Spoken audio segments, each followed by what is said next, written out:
Good morning and welcome to the 2020 Southern Region Student Wellness Conference. My name is Sonal Patel. I'm the Digital Learning Innovation Coordinator at San Bernardino County Superintendent of Schools. I'm also a member of the Conference Planning Team Committee. It's my absolute pleasure to introduce our first keynote speaker. Dr. Pedro Noguera is the Emory Stoops and Joyce King Stoops Dean of the University of Southern California Rossier School of Education. A sociologist, Dr. Noguera's research focuses on the ways in which schools are influenced by social and economic conditions. He is the author of 13 books, including his most recent, The Crisis of Connection and Race, Equity, and Education, the Pursuit of Equality in Education 60 Years After Brown. Dr. Noguera's work extends to service on the board of the Economic Policy Institute and the National Equity Institute, and he appears as a regular commentator on educational issues featured in several news sources, including the New York Times and the Washington Post. We are so honored to have you kick off our conference, Dr. Noguera, and over to you. Good morning, and thank you, Sonal. It's a pleasure to be with you and a pleasure to participate in this conference. So once again, education is in the news. As all of us are aware, there's great pressure on schools to open because they finally realized that you can't really restart the economy if schools are not open. However, we've gotten very little guidance on how to do so safely. And as we know from looking around the world, if you don't do it safely, as they discovered in Israel, you run the risk of spreading infections quite dramatically, as they've seen. And so in the absence of that guidance, what we'd like to do today is to talk about not so much the logistics of opening schools, but about the opportunities that are created to do things differently in the aftermath of the pandemic. So let me begin by saying that we have talked a lot in recent years about the need for a holistic approach to educating children. And that approach is really in contrast to the narrow focus on achievement that we've seen in recent years as schools have been pressured to raise test scores. So often that's come at the expense of addressing the broader social and emotional needs of children. And any educator who's been in this business for even a short time realizes that the academic needs of a child are totally affected by their social, their psychological, and their emotional needs. And so what we want to talk about today is how do we address the whole child? That is to see those needs in a more integrated manner so that we can respond more effectively to the needs of our children and create schools that are truly supportive of their growth and their development. So these are a few questions we'll address this morning.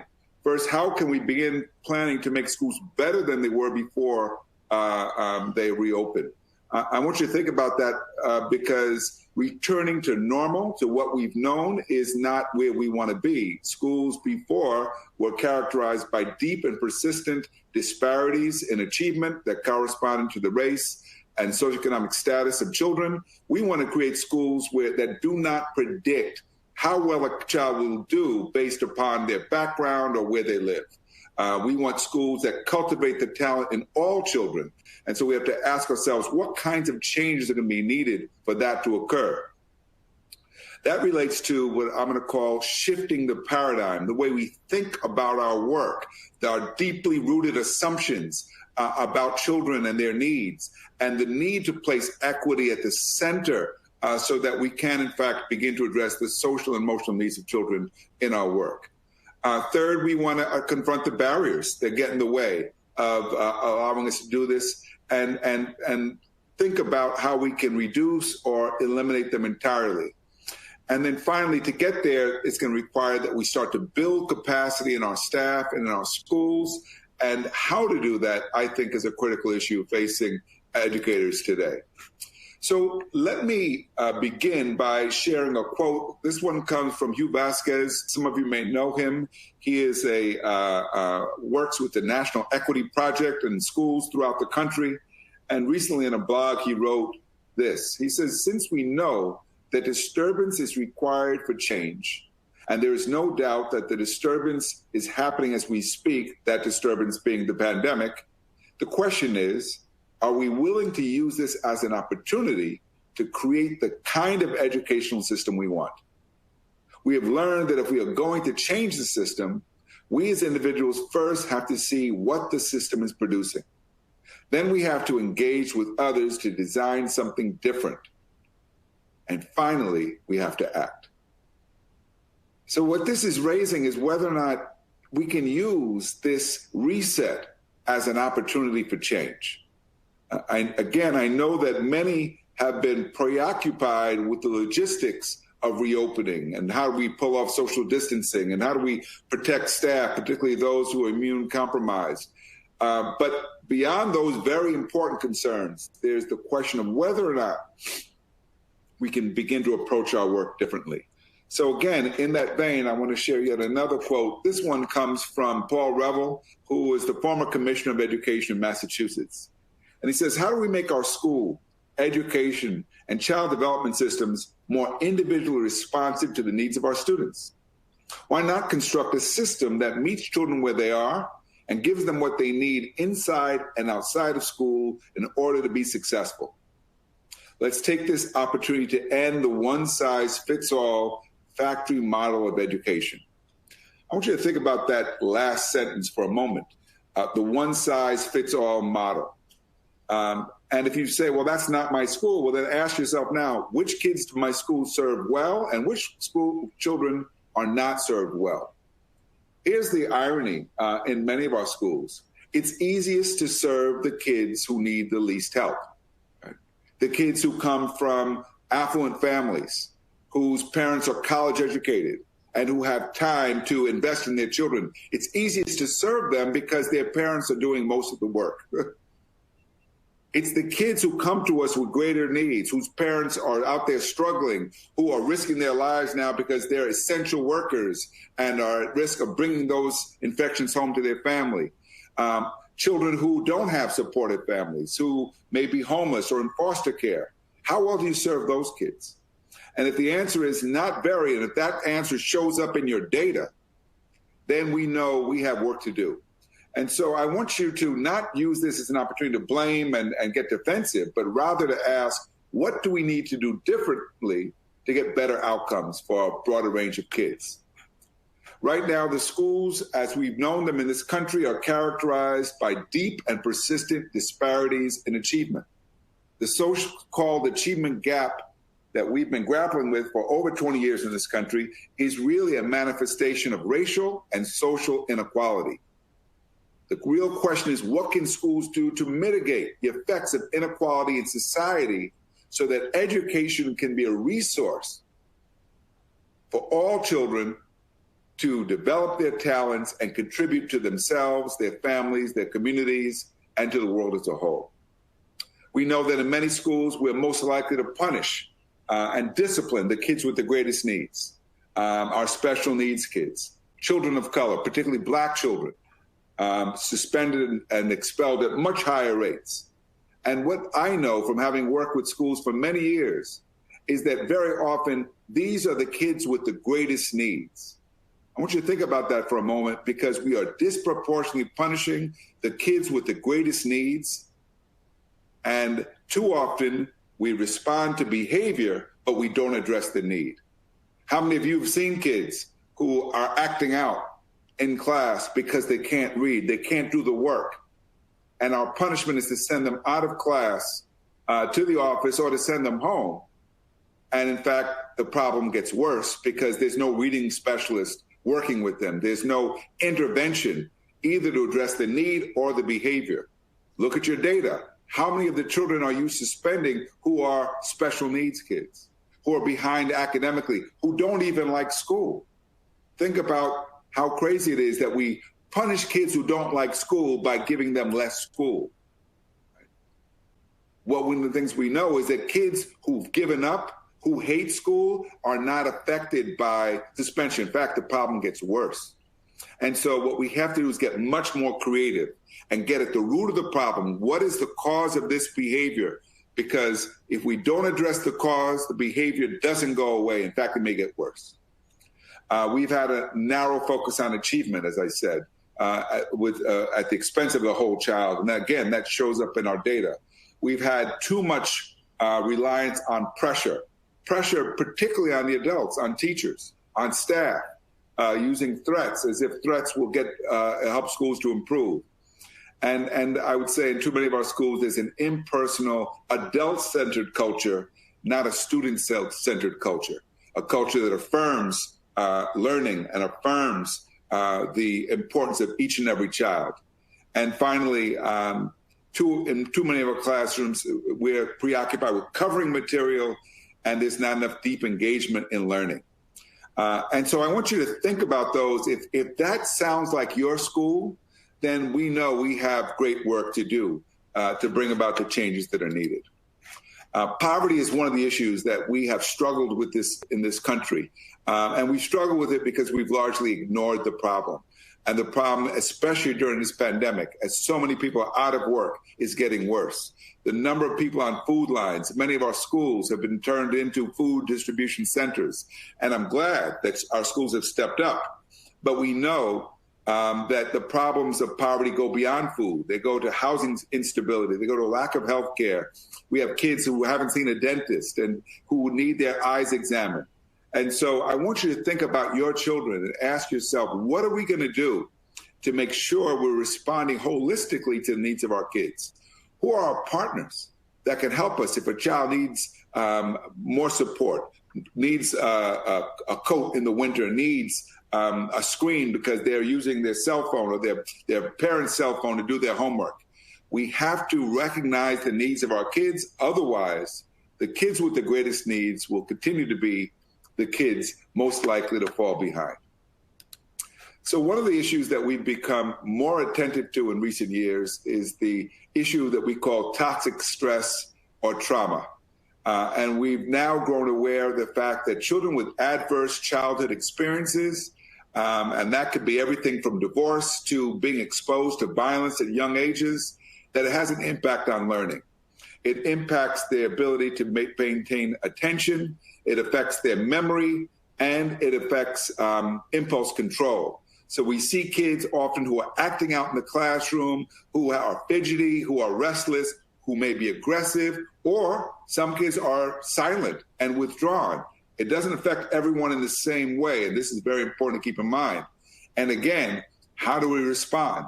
If we don't address the impact of stress on children and of trauma, what we know it does, it inhibit the ability of the brain to function, and it begins to undermine that child and their development.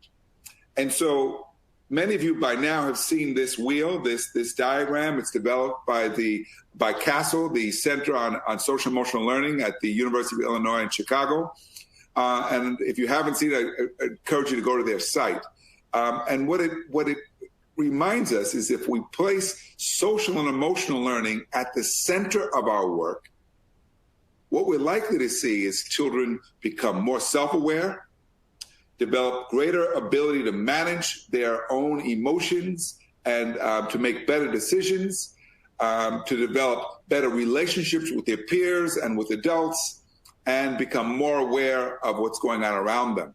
So they are less prone to simply reacting. This impacts our classrooms and improves the mood and the climate in our classrooms and our schools. And it also prepares kids to become better able to navigate their communities and to become leaders in their communities. And so I want you to, again, recognize, as many superintendents I've heard now say, that in this period, given the stress that so many kids are under and so many families are under because of the pandemic, Maslow will have to come before Bloom. And those not familiar with the reference, Abraham Maslow was the one who reminded us that there was a hierarchy of human needs. At the base of the hierarchy is the need all children have for safety, for food, for nutrition, for love. And until those needs are met, it's hard to experience healthy human development. So Bloom reminds us, yes, we've got to take our kids and help them advance to their higher order thinking skills. But if we don't address the needs for social and emotional support, many of our kids will not experience that kind of progress when they're with us. So by now, many of you have seen this diagram, and it makes clear why equity is so important. If we're not focused on finding ways to level the playing field, then the kids on the left who come to us with greater needs will not be able to participate fully in their education. And we've all seen signs of that. Kids who have unstable housing, moving schools frequently, and therefore unable to perform academically. Kids who come to us haven't eaten or who don't have someone to help them with homework at a huge disadvantage rather. What we don't also see is that the kids who are consistently outperforming others usually have much more support. They've got parents who have resources, and time is a precious resource. As we know during this pandemic, parents who have time to help their kids are thriving when they're at home. Kids who are left on their own, who don't have parental guidance because their parents are working, are struggling in too many cases. They're like that child in the bottom, being left behind. And so real equity work is about eliminating barriers, the barriers that prevent our kids from participating fully in learning and from using education to help themselves and to help others. And so what are the typical barriers that we've got to confront? Well, the most important barrier, and the one I see most often, is the barrier of complacency. That is, we've grown too accustomed to seeing things as they are. We are accustomed to the predictable patterns of achievement, to seeing our white nation kids perform at the highest levels while our Black and Latino kids are further behind. That we grow accustomed and blame parents for the problems. And I always say, when you're blaming kids and blaming parents, then chances are your school never improve, because you're not looking at what you can do differently to improve relationships, to elevate expectations, and improve support for children. Implicit bias. And we know now that it not only leads to lower expectations in the classroom, but it impacts relationships. Teachers who have not grown and not examined their own biases often are either have strained relationships with children of color, or are experiencing much more difficulty in the classrooms because they simply don't know how to build relationships that are rooted in trust with their students. Our kids know if you care about them, and they will respond to teachers they know are invested in them and who are truly devoted to them. In too many of our classrooms, we see teaching and learning as disconnected. Teaching is something we do, learning is something they do. What we have to recognize is that teaching and learning are connected activities, because teaching is not merely talking or covering the material. It's about reaching kids. It's about motivating. It's about stimulating. It's about intervening when they're not getting it, and intervening in a timely manner so that they don't fall further and further behind. A punitive mindset toward grading gets in the way, because too often we have teachers who will give grades but not provide feedback. The feedback is what's really important. Giving kids numerous opportunities to revise work, because the real learning is not in the first submission, but in the revisions.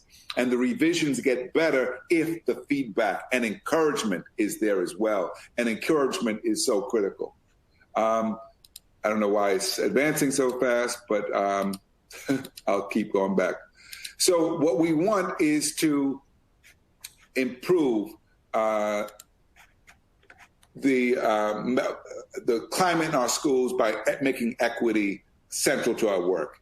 And that starts by acknowledging and addressing differences in our kids, acknowledging the needs. I always say that every parent practices equity at home. If you have more than one child, you're practicing equity at home, because you already know that even within the same family, kids have different needs, different temperament, different personalities, and that impacts how they learn. It impacts how they present themselves. I have a colleague with twins. She said one's an introvert, and she's loved distance learning. The other is an extrovert, and he is suffering because he misses his friends. He misses being in school.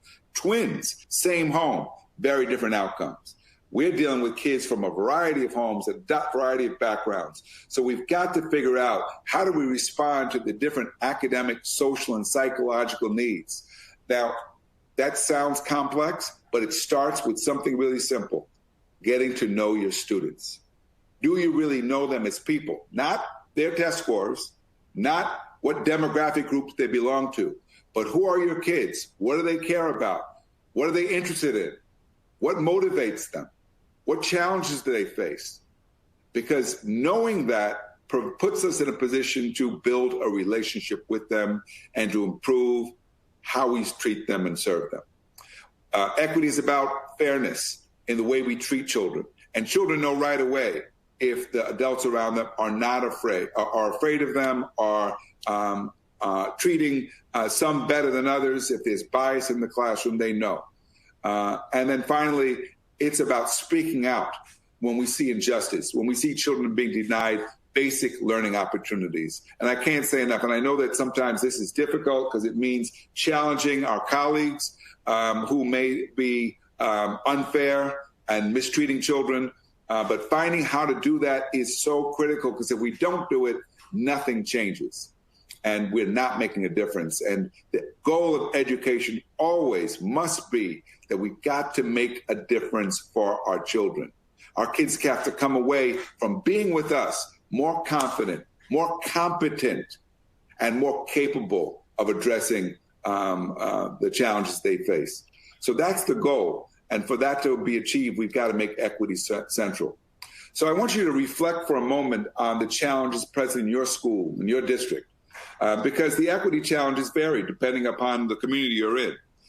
In some rural areas, what we know is that there are many kids who are isolated and whose families are struggling because they're dealing with, especially if you have a community where there are many agricultural workers, they're dealing with the effects of the pandemic and concerns about the virus infecting them and their children. In urban areas, the challenges are a different nature altogether.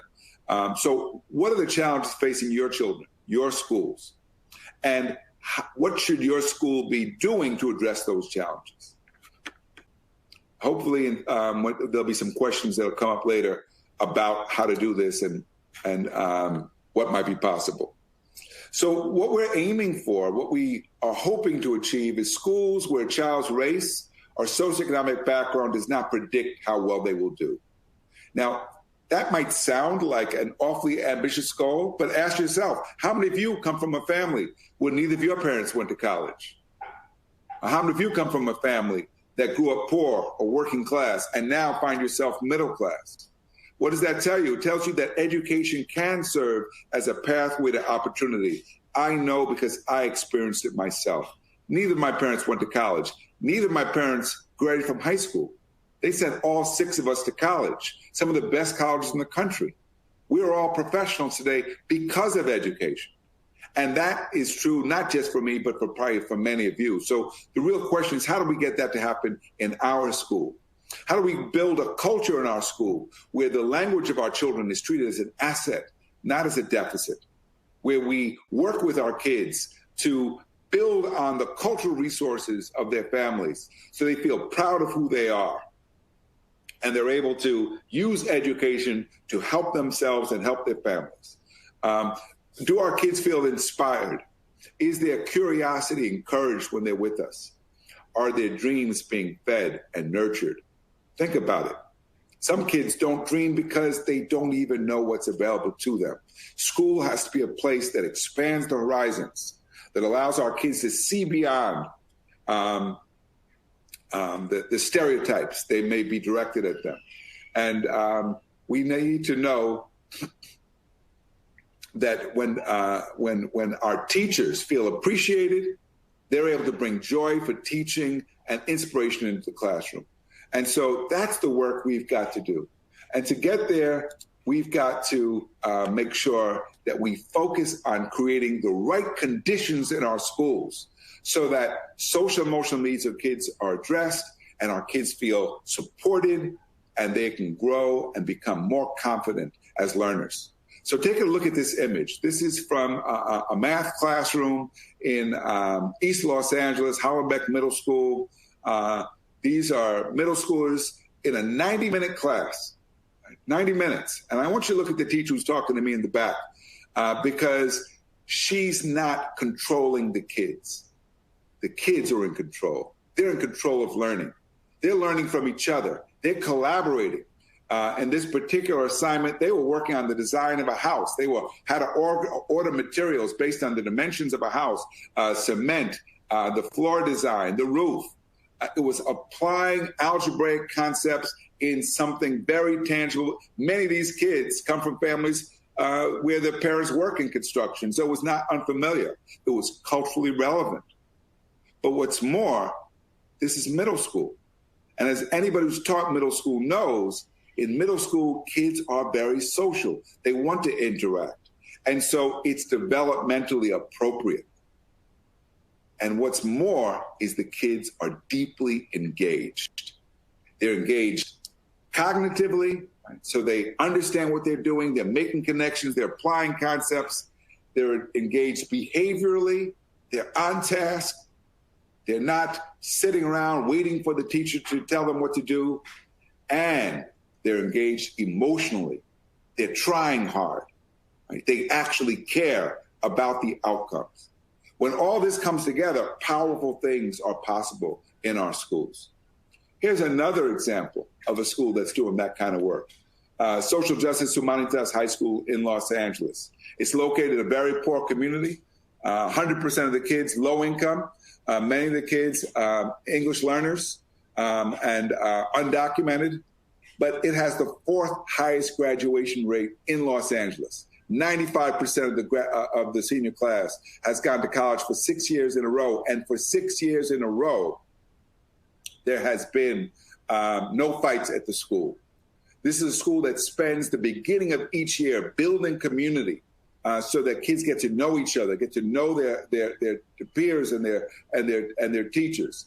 And it's a school where teachers work together to plan. So therefore, there's very little turnover amongst teachers. Teachers are empowered to make decisions, and students evaluate their teachers. Wow, what a radical idea that we would actually solicit the input of the students in how they think about their schools. So these are classrooms in schools that demonstrate what I would call a shift in the paradigm. And a paradigm is not simply a program, it's rooted in beliefs about what's possible and what's needed, right? It is beyond measuring and sorting kids, but focused on developing the talent in all kids. It's not about using pressure and threats or competition, but fostering a culture of collaboration, a culture where the curiosity of children and their intrinsic motivation to learn is being cultivated. It's about using assessment not to rank kids, but to guide learning and to guide interventions. And it's about giving teachers guidance on how to cultivate a love of learning in kids. And so I want you to think about that shift in paradigm and whether or not your school, your district is ready for it. Because as we shift the paradigm and the focus, what we start to see is that outcomes for kids also begin to change. So getting there requires us to be rooted and understand child development. As I've said already, we need this holistic approach to education. We need to understand how the social and the emotional needs are integrated. We need to make sure that we are adopting developmentally appropriate strategies in our classroom. It's also about neuroscience. Please forgive me, there's construction happening nearby at my house. And so one of the problems of presenting from home is you get home noises. The neuroscience is telling us that the brain is elastic. So all children have to be stimulated. All children have to engage in deeper learning so they can access those higher order thinking skills. And then finally, it's a framework that's rooted in understanding of context, of understanding how family, peers, and community influence the way kids see the world and the way in which they're affected. So to get to this different approach, we've got to understand the difference between the technical aspects of our work and what I'm going to call the adaptive aspects. The technical aspects are important, particularly now as we're concerned with, for example, keeping schools safe during this pandemic, and making sure that teachers get good guidance on how to do social distancing in the classroom or do distance learning. Very important. Those are examples of technical work. But the adaptive work is also important. That's where we work on relationship building. That's where we work on vision and in our schools and school culture. That's where we work on making sure that we're achieving our goals and with our colleagues, and we're engaged in collaboration. So I want to encourage you to work with your colleagues on the adaptive work, because it's through the adaptive work that we genuinely make a difference for our kids. So right now, I would say that there's a lot of focus on the technical aspects of our work, but we've got to make sure that we don't allow that to override everything we're doing. And so even as we think about some of the logistical challenges we face, we have to recognize that there are certain kids who've experienced learning loss during this period.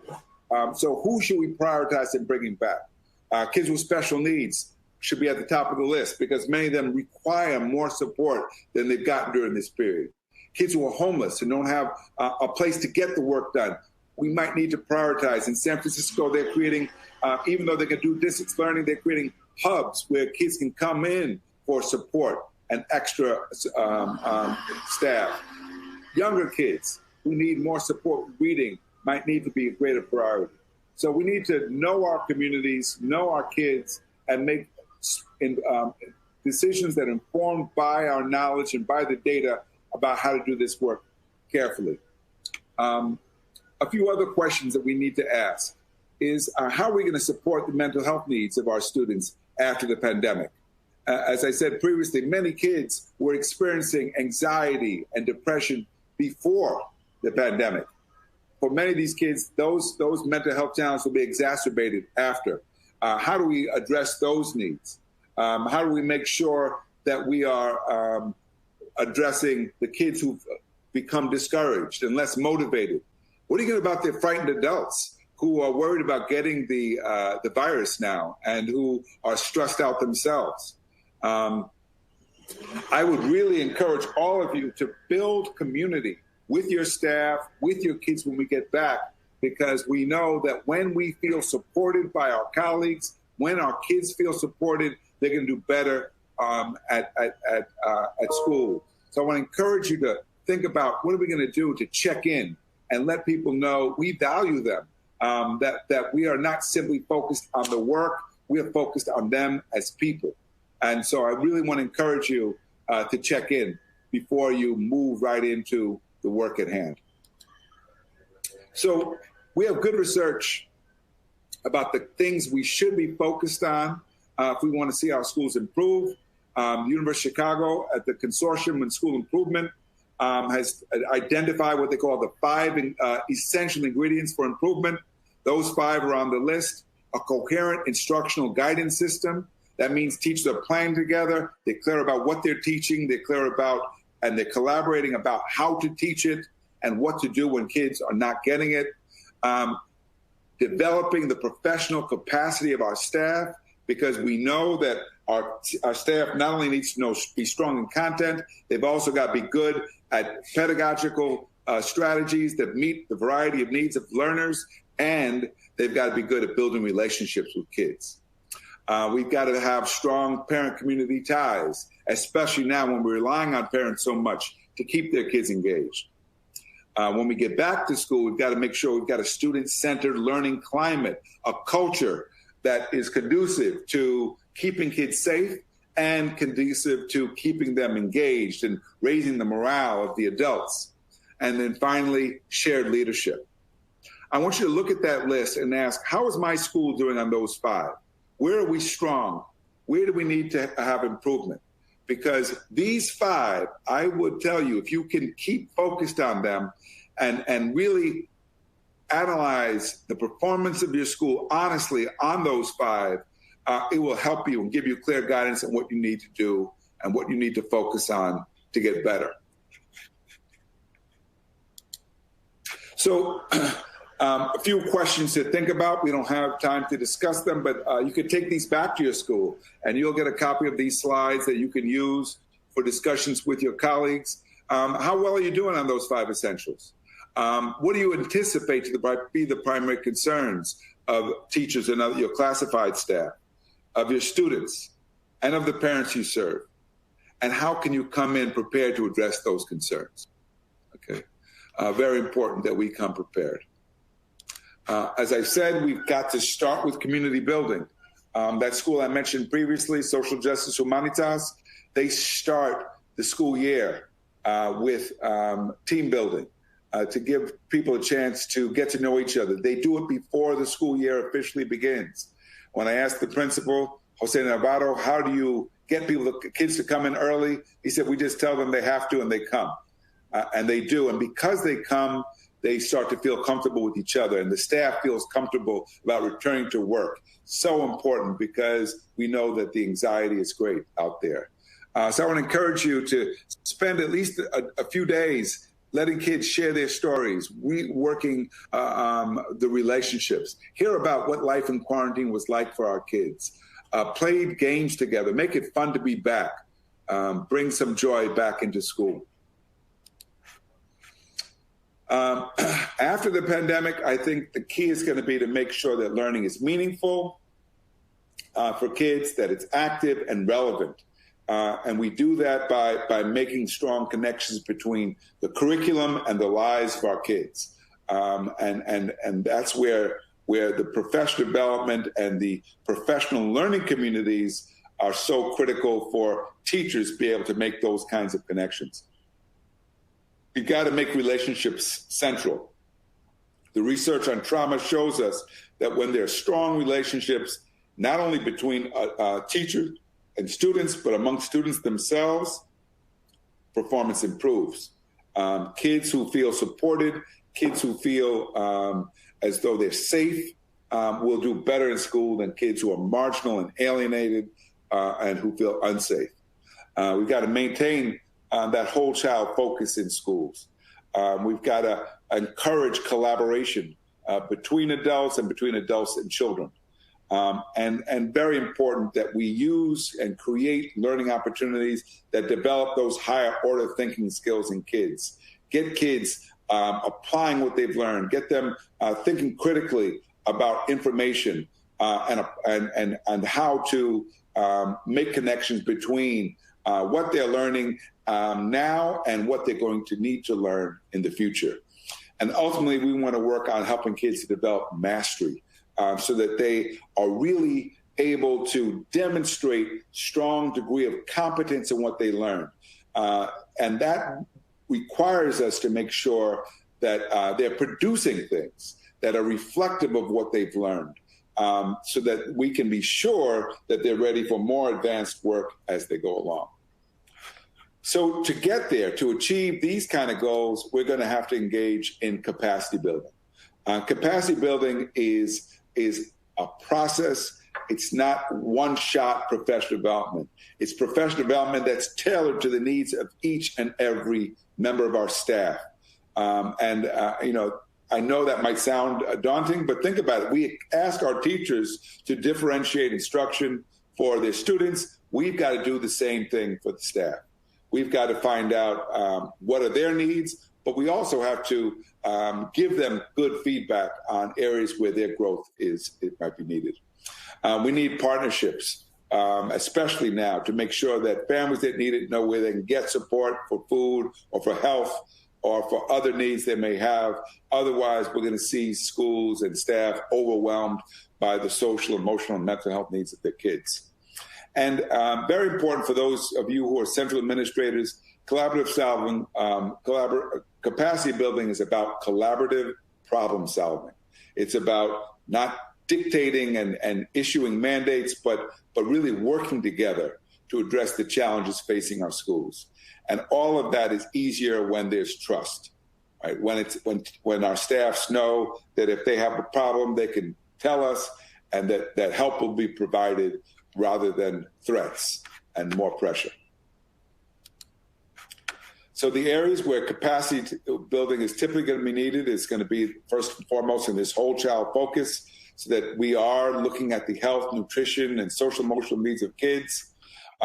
Many of our kids, our teachers have not been skilled or trained on how to do distance learning. And since we're going to probably be doing a lot more of it in the months ahead, we need training for our teachers on how to do so, and not just on to technology, but how to make the lessons themselves come to life for kids.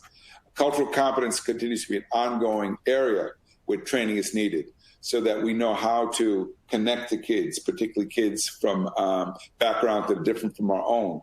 And we've got to make sure that we give our teachers support on how to get their students empowered as learners, so that kids will take greater ownership for learning and become willing participants in their education.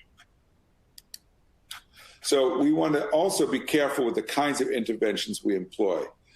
We want to make sure that we are not using summer school and after-school supports in a punitive manner, but to accelerate learning opportunities. We want to make sure that that the teachers we assign to work with kids who are behind are effective and understand how to do this work. And we want to make sure that kids with IEPs are receiving, that the IEP is honored, that they're receiving support that's aligned with their needs. And our intervention systems have to be used to help us identify kids who are struggling so they're able to meet those needs. I'm going to close by just offering you from some sources at the end.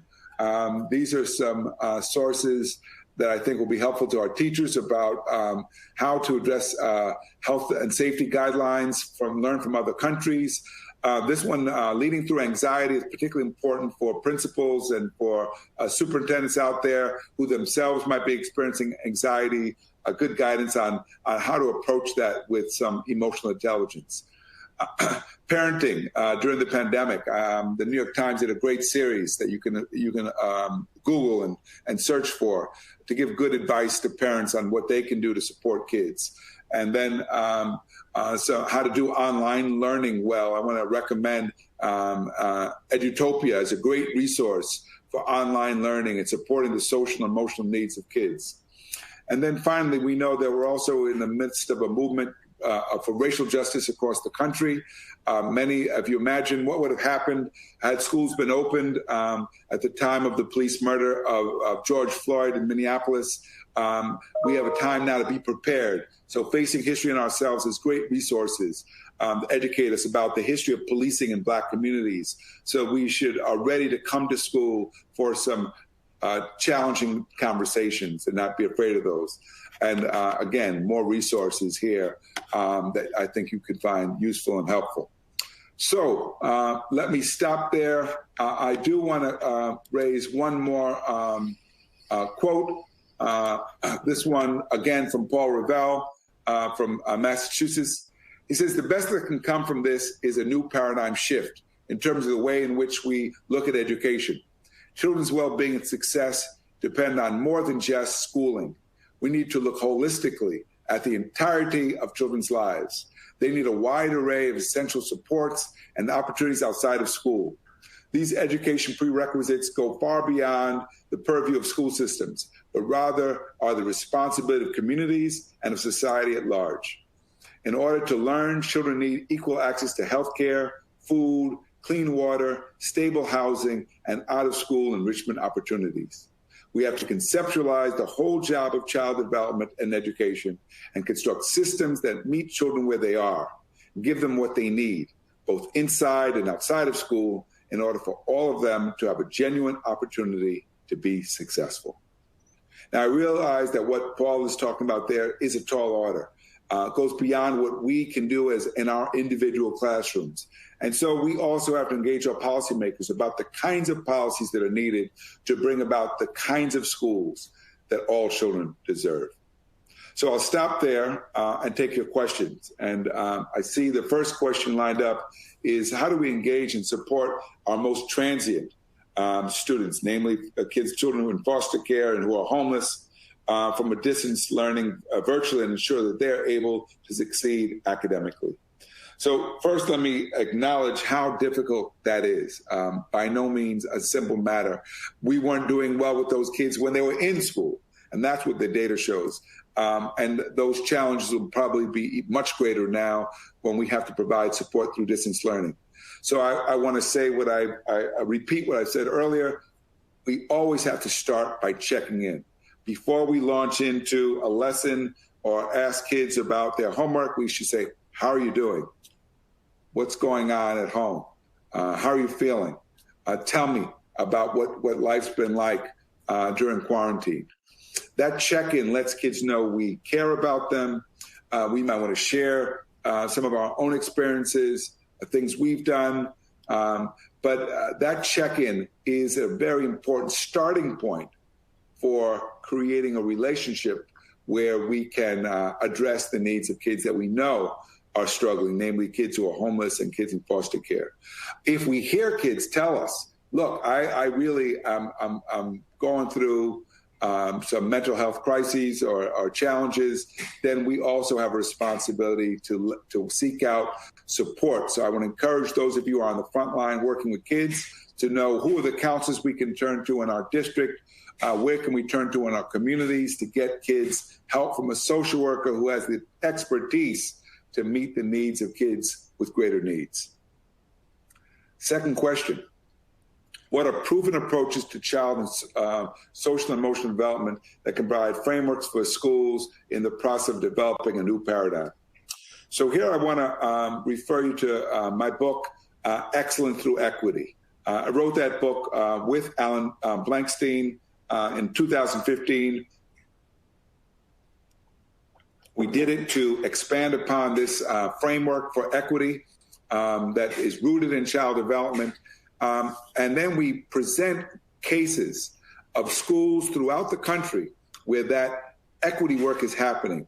And I want you to take a look at it because it's helpful to know what it looks like when this work is occurring at the district, at the school, and at the classroom level. Those places exist. And I believe if you take a look at those examples, you can learn from them. Next question. Would you share your thoughts related to school counseling as central and critical to the core educational program? I'm sorry if it came off as an afterthought. I don't regard counseling as an afterthought by any means. In fact, one of the things I've been arguing as the debate about policing in schools has risen to the forefront is that so many of the issues that police who are in schools are dealing with should really be more appropriately dealt with by a counselor. A child who's experiencing a mental health crisis or a child who's having conflict with their peers needs counseling in many cases. Now, they may also need discipline, but they need someone who can check in with them, who can talk to them, who can build that relationships that's so critical. I'm particularly concerned right now for our seniors who are discouraged because they are, not clear if they're going to go to college. Their plans have been disrupted. We need counselors who can reach out to those kids. In many of our schools, the ratio of counselor to students is way too great.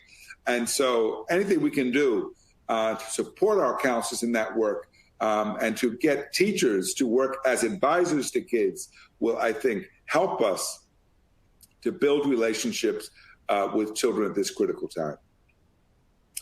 Next question. What advice would you give to educators that are engaging in distance learning or some kind of hybrid as we head into the fall, especially as we try to meet the needs of our learners? So I mentioned Edutopia before. It's a tremendous resource. They had last week some great examples of project-based learning that can be done online and through distance learning. Teachers doing science labs, for example, where they present the lab at home and then ask kids to do things similar at home as a part of the experiment. Kids who are engaged in debate online. We've got to get more creative than simply lecturing at kids for long periods of time online.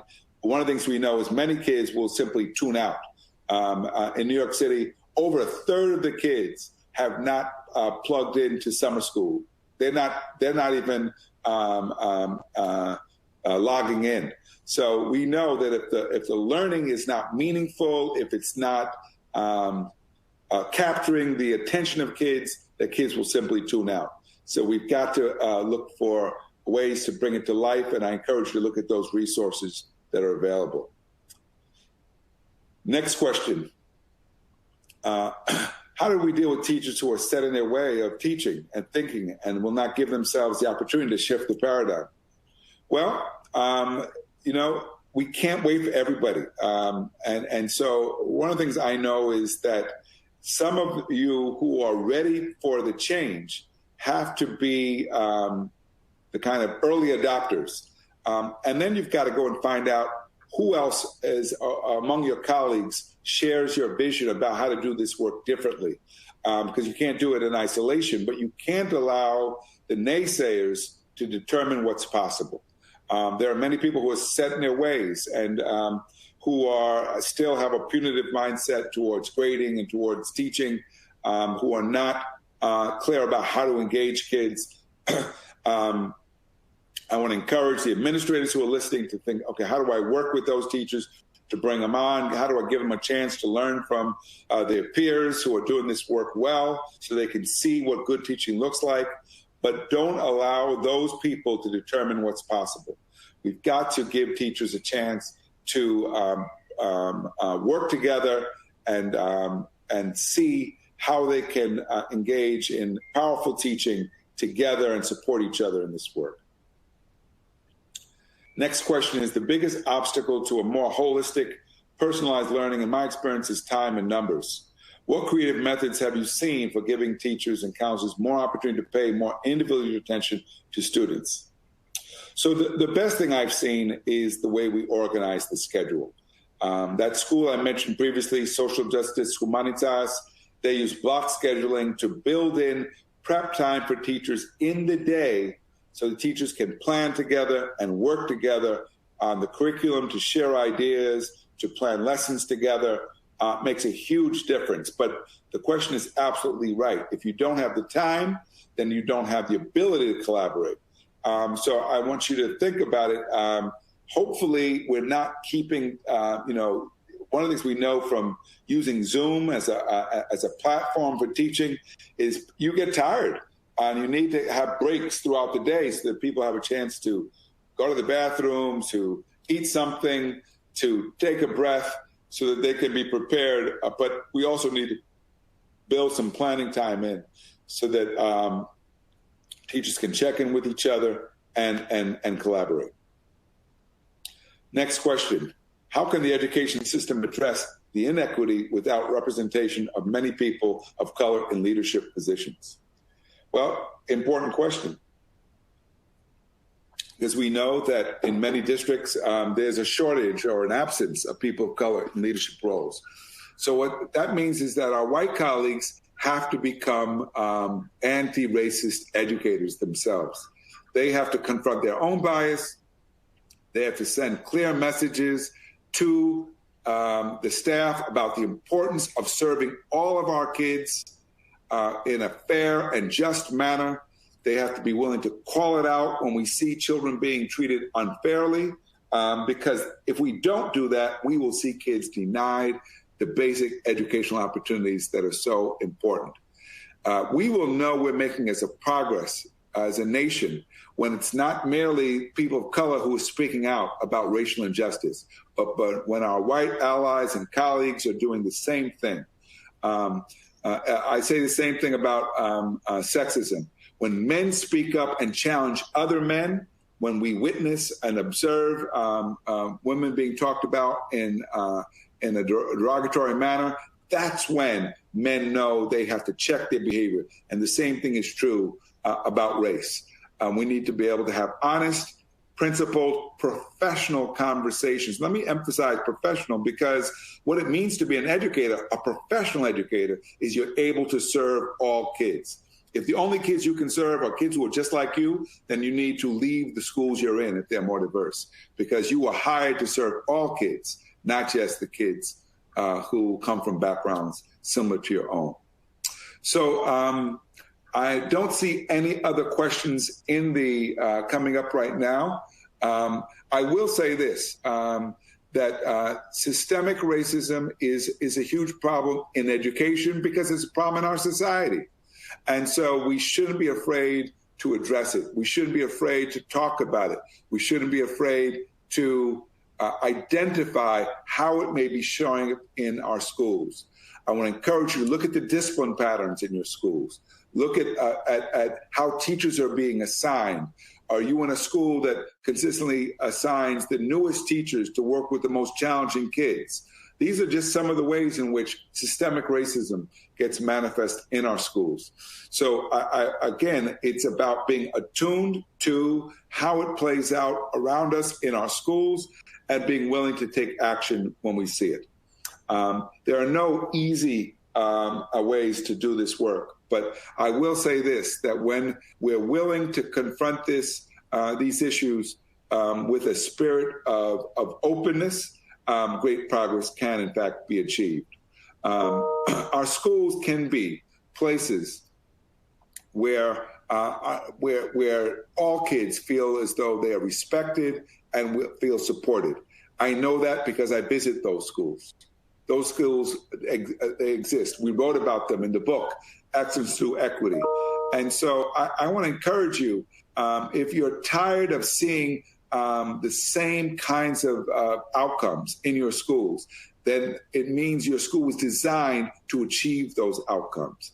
And so you have to think about where is change needed. The name of the book is Excellence Through Equity, published by ASCD, 2015. My name, Pedro Noguera, and Alan Blankstein. You can find it online on Amazon without too much difficulty.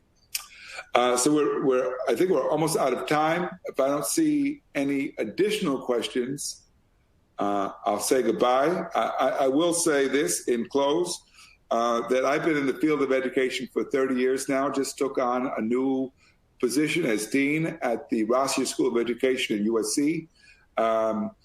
We are a school that's trained over 80 of the superintendents of the state, current superintendents of the state, came from Rossier. So I feel as though I'm a partner with you in this work. I know from having done this work, there are no easy answers to how to serve all kids. But I do know this, that when we are willing to reflect on what we're doing, when we are willing to have honest conversations with our colleagues and with our kids. And I want to encourage you to be willing to do this, because what I've consistently found is that when kids are asked, what do you think about your school? Kids are honest. And kids will tell you. They'll tell you where they're learning. They'll tell you where they're being challenged. And they'll tell you where it's not happening at all. And the real issue is, what do you do once you know? Are you willing to take action to create the kinds of schools our kids deserve? I'll close with this. The future of this country is going to be determined to a large degree by what happens in our schools. If we can create schools where we develop the talents in our kids, it's schools where justice prevails, then our society is a much greater chance of becoming a more just society that lives up to the ideals of the founding fathers.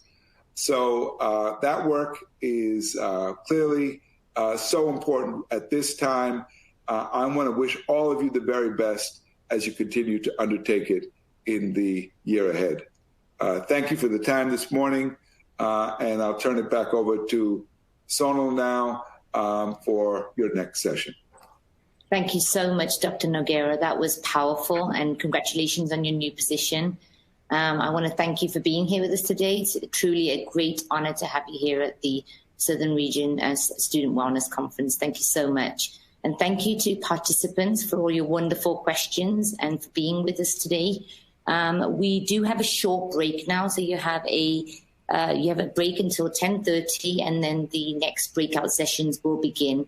Remember, this conference presentation keynote, the PowerPoint slides, will be available in the virtual briefcase. I know we had a lot of questions about that, so you can download it from the virtual briefcase. Thank you again so much, Dr. Noguera. You were wonderful. Thank you, Sono. It was a pleasure being with you. Thank you all. Have a great school year. I know it's an uncertain time,